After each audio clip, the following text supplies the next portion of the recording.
Edhe pas shumë viteve demokraci, ende njerëzit në Shqipëri janë të ndarë në dy kampe.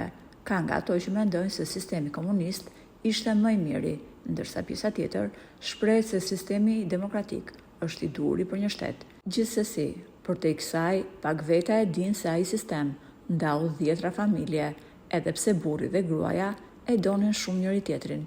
Jo të gjithë e din historinë e shkrimtarit Dritor Agolli dhe dashurinë e tij me gruan e parë ruse e cila quhej Nina.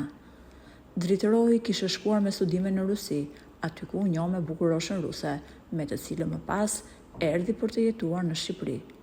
Çifti u martua dhe kishte një djalë 5 vjeçar, por presioni politik i kohës e detyroi shkrimtarin të ndahej nga Nina, sepse pas prishjes së marrëdhënieve me Ish-Bashkimin Sovjetik, Partia Komuniste propagandoi edhe divorcet e shqiptarëve, të cilët ishin martuar me gratë ruse. Edhe studentët shqiptar që kishin studiuar në Varshavë u thirrën urgjentisht në Tiranë dhe nuk u lejuan që të ktheheshin më te gratë e tyre. Ndërkohë, gratë mbetën në Poloni me fëmijët e vegjël dhe me një realitet të paqartë midis dashurisë dhe mureve ideologjike.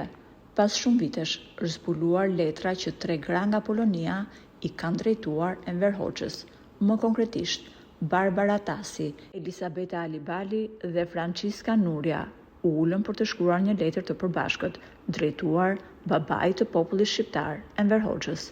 Me një gjuhë të përullur, të dhimbshme dhe plot shpresë, ato kërkonin vetëm një gjë, të lejoheshin të bashkoheshin me burrat e tyre në Shqipëri. Letra mbërriti në zyrën e Enver Hoxhës, por ajo nuk u lexua asnjëherë prej tij. Në krye të letrës, me dorë të fortë e me firmë të njohur, Hysni Kapo shkroi vetëm 2 fjalë: asnjë përgjigje. Nuk dihet se si do të kishte reaguar Enveri nëse do ta kishte lexuar atë letër, por ajo që dihet me siguri është se gratë nga Polonia, së bashku me fëmijët e tyre, nuk u lejuan kurrë të vinin në Shqipëri për të takuar bashkëshortët.